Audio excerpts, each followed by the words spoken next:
Ильяс Жансүгіров, қазақтың бір туар перзенті, қазақ әдебиетінің заңғар тұлғасы.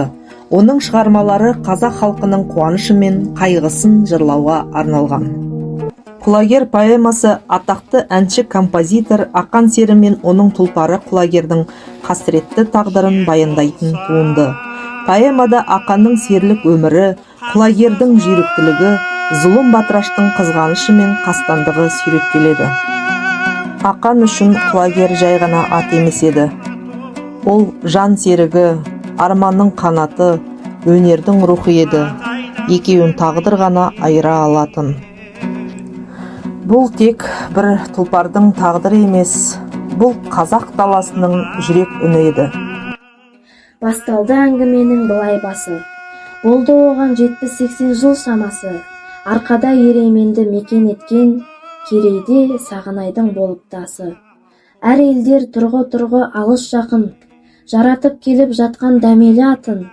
Бас қосқан неше дуан атқарылдас, жалпақ жұрт түгел естіп жатты даңқын. Осындай болып жатты ұлы жиын, жиынның мұннан бірін айту қиын.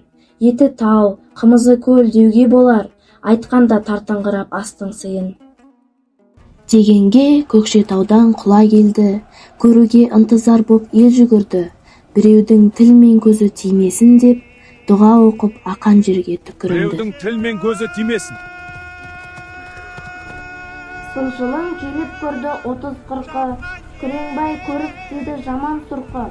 Алдынан ұмтылғанда аң құтылмас, артынан жөнелгенде жетпес жылқы. Бәйге басталды, бұл жай ғана бәйге емес, бұл намыс пен тағдыр жарысы. Жер бетін қағып ұшқан құстай шүйгіп, адақтап барған сайын шықты жүйріп. Төртеудің 1300-ден мойны озып, Құлагер келе жатты тістеп құйрып.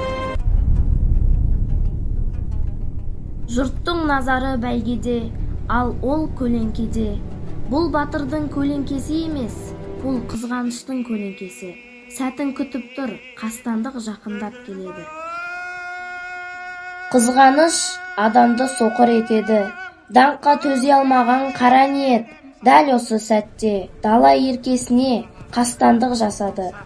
Қорқырап Құлагер ат жатыр құлап, шүмектеп шекесінен қан бұрқырап, шіреніп төрт аяқты танау қағып, ыңқылдап өліп. Құлагерім жануарым, пырағым-ай, қалдың-ау Еременде шырағым-ай, сенікі менікі емес қарға құзғын, оқи бер Құлагерге құранындай. Елімізден Еременге жиылған жан, еліне Құлагер деп ән сап қайтты.